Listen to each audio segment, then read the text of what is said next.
Tape rolling.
Hi, welcome to Farther Down the Rabbit Hole. My name is Paula Gloria, and today we have a very special event, and that is a panel. And this panel is going to be made up of some people who are very, very important to me. Some I've known for a while, and some who are new friends. The panel is going to be a discussion about 9/11 truth. So thank you for joining me on this show. And I want to start introducing my guests on the panel. Can we come into a wide shot and we'll move around? Okay. On my far right is Shireen Shirazo, and she is the host of a show live from Palestine on WBAI. So thank you, Shireen, for joining me. You're welcome. It's great to be here, Paula. Thank you. It's always fun to do TV and media with you. Thank you, and you too. Thanks. And Les Jamieson is with 9/11 Truth. Les, thanks for joining me on this panel. Great to be here, Paula. Thank you. And Les has been a guest of mine on shows in the past, and he and I have a lot in common, so thanks, Les. Pleasure. Sure. And Jim Fetzer is a new friend. He's a doctor, a scholar, a professor, and he started Scholars for 9/11 Truth, and we've done many shows with him in the short time that he's been in New York. So thanks, Jim, for coming to New York, and thanks for being on this panel. My pleasure, Paula. And finally, we have Josh Walensky, and Josh Walensky is a new public access producer, and he hosts the show, The Josh Walensky Show. So thank you, Josh, for joining me. I'm just so pleased to be here, and I know it's going to be interesting and fun. Why don't we start with you, Josh? Because one of the reasons I wanted you to get involved with public access is a chance for the community to share their concerns and to discuss their concerns. And I used to enjoy our private conversations where you would talk about your mother working for LaGuardia. That made such a deep impression to me. And how as a little boy you were exposed to great leaders who cared for their community. Could you kind of give an overview of where you're at now? You're active with WBAI and now MNN, you're moving on with the show. And how would you like to utilize the huge talent that we have at this table? Well, I'm a community activist, and I'm active in many things. I had a single room occupancy panel here the other day, and certainly I think everyone who is part of this society, this culture, and the United States of America, maybe spelled with 3 Ks at this stage, I hope not, should be interested in 9/11. I know you mentioned my mother, my family are all interested in 9/11 because it's had an impact. I know my life has changed tremendously. My freedoms, many of my freedoms have gone down a tube.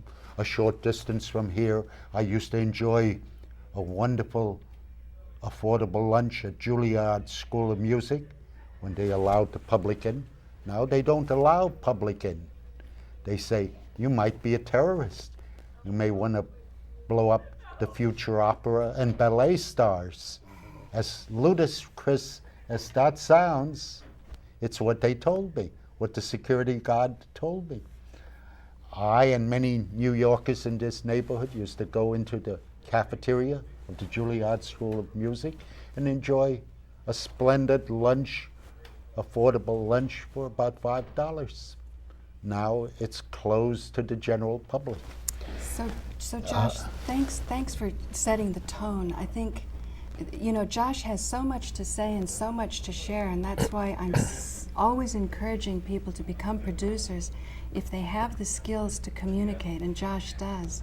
So I encourage you to look at the Josh Walensky Show, because he'll be going into greater detail, and Webster Tarpley's been a guest on his show, and he's completely read Webster's book, which I always love because I think a lot of alternative media producers don't do their homework, and the work that they do reveals that. And Shireen, you have a show live from Palestine, and I kind of twisted your arm with the book, but Oh, well, the book was great, though. I mean, it was really, really worth it to read. I mean, there's just so much apropos information there, and about international terrorism. About the motives for, what happened in 9/11, and a lot of that relates to U.S. Right. foreign policy, which, unfortunately, I learned the results of U.S. foreign policy firsthand because of, spending a lot of time in the Middle Palestine. East, especially in occupied Palestine, and then here, seeing the way 9/11 was used as a pretext to go after Right. certain immigrant groups, and, having had personal experience with that, with the loss of my fiance, who was a stateless Palestinian immigrant, and who was incarcerated by the U.S. government, and many other people who, and he later lost his life. Many other people who the U.S. government targeted, so it became particularly salient for me. And I was very concerned from the start that things weren't what they appeared to be. So. And I want to congratulate you at this point, because the last time I saw you, you hadn't had your PhD in political science, so congratulations that your dissertation was accepted. Well, thank you very much, and it'll be interesting to see what kinds of job responses I get, though. Well, I know that I've just been waiting for this time, because I'm encouraging Shireen to get her message out there more. So And which I'm planning on doing, and I have things I put in for something today, so let's see what happens. Okay, great. And, And Les, thank you for joining us. And how Always would you great. like to sort of, you've heard two, Sure. one producer and one budding producer Sure. here. Sure. How would you like to see the media help what's close to your heart? Oh, the media. I'd like to see the media respond, I'd say, to very, very obvious and glaringly important issues regarding 9/11 having to do with evidence that we've seen. For instance, recently there was a book last summer by the Keene Hamilton co-chairs of the 9/11 Commission called Without Precedent. And in that they responded saying that they knew the investigation was faulty, it was a failed investigation. NORAD lied to them to the point where they were even considering judicial recourse, going to the State Department, reporting this, and trying to get a criminal investigation into why NORAD was lying. Things like this that the media should be reacting to and putting out there widespread. It should be, I think, front page news for ongoing. I know I jarred you a little, because I said, what would you like to tell the media? Yeah. Because in this moment, we are the media. Yeah. So maybe my feeling is, if the media can get more and more compelling and more interesting, even if you start little, if there's an interest in what you're doing, it will grow. That's my hope. That's why I try to invite interesting people on my shows. Yeah. People who need a voice more. What your viewers can do is look at these issues that have been in media somewhat, but just in isolated forms, Or considered strange and lunatic fringe. We always make fun of that, I embrace the word. I put it on my leather jacket. Sure. Okay, you're going to use a label. It's just a label. Yeah. But Well, how about the 3 polls that were out last year that were in the media? Scripps Howard poll, a Zogby poll, CBS, New York Times poll, showing that as high as 84% of the American public either feel that we've been lied to about 9/11, the government's hiding something, or the government's complicit. This is so widespread, so your viewers can look at this information and think, wow, if there's 84% of us, then how should our mainstream media be responding? How should our government be responding? And Jim, what are your thoughts, having heard more of New York? Well, the members of the scholars have discovered that the Twin Towers were brought down by a special kind of controlled demolition from the top down, that the Building 7 was brought down by a classic controlled demolition, that whatever hit the Pentagon, it wasn't a Boeing 757, and that the Shanksville phenomenon is quite a mystery. We're doing quite a lot. We have a website at 9/11 Scholars. We have a new book, which I edited with many contributions from scholars, that is seeking to present this information in an easily accessible but comprehensive fashion to the American people, the book entitled The 9/11 Conspiracy. And several of our members have now submitted legal documents to the National Institute for Standards and Technology requesting corrections to the record, because the NIST's work on this on behalf of the government is completely shoddy. Its evidence contradicts its conclusions. And what we're asking is for corrections be made where they are going to be obligated to respond. A press release discussing this may be found at 911scholars.org under the featured items heading, which I'd like for every American to read. Now, I'd like to state at this point that Dr. Fetzer, Professor Fetzer, is the author of 28 books, and he's most known for philosophical epistemology. Well, work in the philosophy of science and on theoretical foundations of computer science, artificial intelligence, cognitive science, and evolution and mentality. Okay, great. You heard it straight from the horse's mouth there. Now, how can a scientist and a scholar support Josh's concern that he gets an affordable lunch, Shireen's concern that she lives in a country that was occupied and yet she formed many close personal bonds with and saw that the media wasn't depicting things anywhere near like what it was, and for Les here, who's organizing the truth movement, the 9/11 truth movement here in New York. How do you think academics like yourself can support the concerns of the people at this table and the many people who will be viewing this not only in Manhattan but on the internet? I think it's becoming increasingly important for academicians to assume the role of public intellectuals to engage in these major issues that confront our nation. Tenure was created to provide a form of security for those who would do controversial research. Too many faculty use tenure merely for their own security rather than as a platform for addressing these issues. How interesting. Let me elaborate for people who might not know in the academic community. A tenured professor can have the courage to speak out even if he feels that certain funding or grants that go to certain departments might not come his way, or he still won't lose his job. Is that right? Or am I Right. Right. Tenure is a form of indefinite employment, which will only be altered under some extreme set of circumstances. So you have much more latitude in the range of issues you address and how you go about it. So you're saying that a tenured professor shouldn't become lazy? That's right, and should be willing to should- take the kind of risks involved in dealing with public issues that sorely need the attention of persons with special kinds of background and abilities. That's what drew me into the study of JFK in the beginning. I found that the knowledge about this was being abused and distorted by prominent persons such as the editor-in-chief of the Journal of the AMA. And it seemed to me of persons of The that AMA? level. Yes. It seemed to me of persons of that level of distinction were misrepresenting what we knew about the case. Perhaps some of us who had special backgrounds and abilities and might not otherwise become involved had an obligation to do that.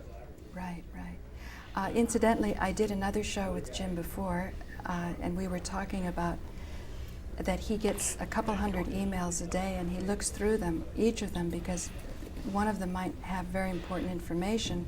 And I was also speculating many scientists and experts in their field who may have signed off on false evidence might have a troubled soul. And maybe they don't want to come out themselves, but they can pass on to Jim what's going on. Oh yeah, we welcome anyone who has a contribution to make, and I make myself available by even publishing my home phone number. So I put my home phone number out there too, and I heard from an internet expert that the more transparent you are, the more successful you'll be on the internet. But do you feel that it's dangerous what you're doing? Well, if you don't feel it's important enough to run the risk, then you better not become involved, because some things are worth running those risks Right. for. I mean, after all, you could be hit by a bus tomorrow. I'd rather Yeah. do things to help improve my country. Yeah, I wanted to ask you, what are your feelings? You were mentioning that professors generally retain their tenure except in extenuating circumstances. So we know the story of Ward Churchill, Professor Ward Churchill. We know the story of Cornel West. And, you know, they may eventually reach that type of strategy with 9/11 truth, too. Well, I wasn't so much thinking of persons who are Can being... you tell the viewers what you're talking about? Because you understand what he meant. Ward Churchill and this other guy? Oh, Ward Churchill is the American Indian professor who actually said at his university that when 9/11 hit, more or less, he had a philosophy, but he really explained himself that in a sense, like Malcolm X, the chickens have come home to roost. You know, here the United States has been doing all this corrupt and outrageous things to the peoples of the Middle East. And he said that actually 9/11 was probably justifiable in the minds of many people in the Middle East. But are you saying he risked his career? Because Well, I was he didn't, asking no. Jim He was if just- he's feeling he was- dangerous. He was using his constitutional and First Amendment rights. And then all the neocons in the country ganged up on him and started putting pressure on the university. Yeah, but you know, that guy might be an agent himself. You know why? Because he said there were a bunch of little Eichmanns in there and that they deserved it, this blowback theory. So again, this is why we need scholarly, there's so many, I call my show Farther Down the Rabbit Hole, because there's layers and layers and layers to understand. Yeah, Ward So I Churchill think- was making an indictment of the occupants, the employees who worked in the World Trade Center as being participants in the Yeah. military-industrial complex. Basically, Ward Churchill believes the government's account of what happened, unlike, say, Les and myself, who are critics of the government's account. So he's an example of someone who's simply exercising his free speech or academic freedom as a faculty member. The kinds of cases that I had in mind were the special cases where a tenured professor might get in trouble are very different. Plagiarism or abuse of funds or, you know, I see. running into the president's automobile might What's his cause name? you trouble. Demowitz? Oh, was Dershowitz? exposed. Oh, yeah, goodness. Yeah, he Oh, was, yeah, with he was Norman accused of plagiarism, but by another professor, Finkelstein. Well, Norman Finkelstein is one who's you know having Dershowitz No. has you know emailed every one of the people on his tenure committee to tell them not to give him tenure. He's an outspoken critic of Israeli policies in the West Bank and Gaza, and he's Jewish. He's a Jewish anti-Zionist professor. But the one I'm thinking of who's really suffered it and didn't actually say anything critical of 9/11 or the government is Samuel Arian. I don't know if you've heard of him. He's actually in jail right now. He was a math professor who helped run the Bush campaign in 2000, and because of support that he expressed for various Palestinian resistance movements, here 30 years, he was incarcerated and found not guilty of any terrorism charges, but yet they held him, and he's asking, please just deport me. But now they're holding him again against his will, so it's almost 5 years. We have had 4 cases of members of scholars being subjected to criticism in their faculty position for investigating 9/11. William Woodward at the University of New Hampshire, doing research on psychological aspects, has been criticized by the governor and the senator.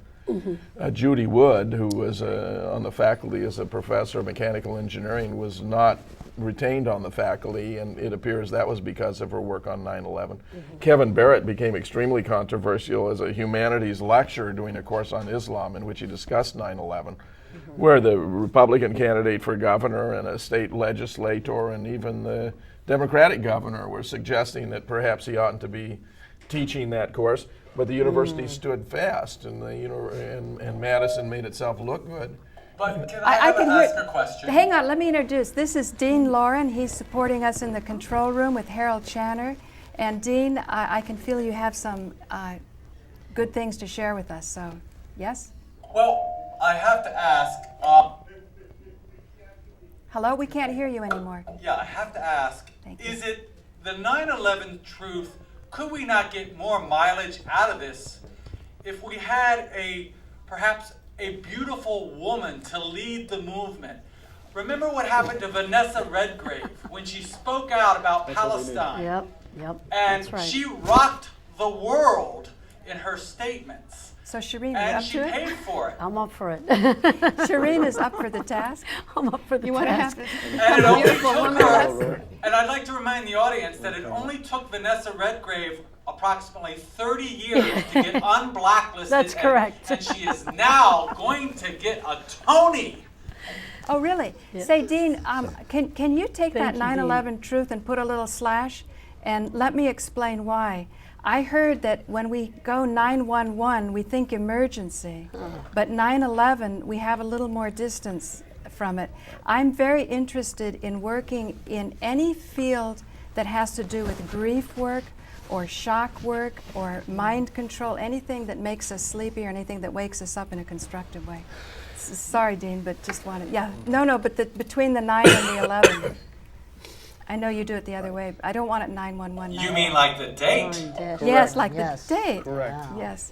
And Dean, any more you have to say, please chime in, because I sense Jim is lively on this point. Do you have anything to say about Well, a I thought that beautiful our woman to- crusading leader was going to be a woman, namely Rosie O'Donnell, who was making major waves with 30 million Yeah. listeners and talking about 9/11. She had shifted her focus specifically to Building 7, which is a great way to go because the indications of Building 7 was a controlled demolition are overwhelming. It has all of the characteristics, a complete abrupt total collapse coming down at the speed of free fall, in this case 6.6 seconds, into its own foundation. You can see that characteristic kink in the ceiling, in the roof when they take out a major support column to make sure the building will slightly implode. Even Dan Rather and Peter Jennings, who were in New York at the time observing this, said it looked just like the destruction of resorts and casinos in Las Vegas that we're so familiar with. And it seemed so embarrassing to the government that the 9/11 Commission report doesn't even mention it. So what do you think, Dean? What about Rosie? I'd like to hear from each of you with the 7 minutes left, 1 minute, on what the effects of 9/11 will be on the 2008 races for the presidency of the United States. Whether they should, how they'll impact, positive, negative, or what you think. Well, in the instances of Rudy Giuliani, this should be a major, red flag for him. Anywhere you see Giuliani appearing, people have to go to his public events and start asking some hard questions, such as, why is it that he moved the Office of Emergency Management to Building 7? Why is it that he asked his commissioner that he had in charge of the cleanup every day, are we on schedule? Are we ahead of schedule? Because he was overseeing the removal of the steel debris, which is tampering with evidence at the scene of a crime, which is a felony. And why isn't anybody calling him to account for that? He was a prosecutor, right?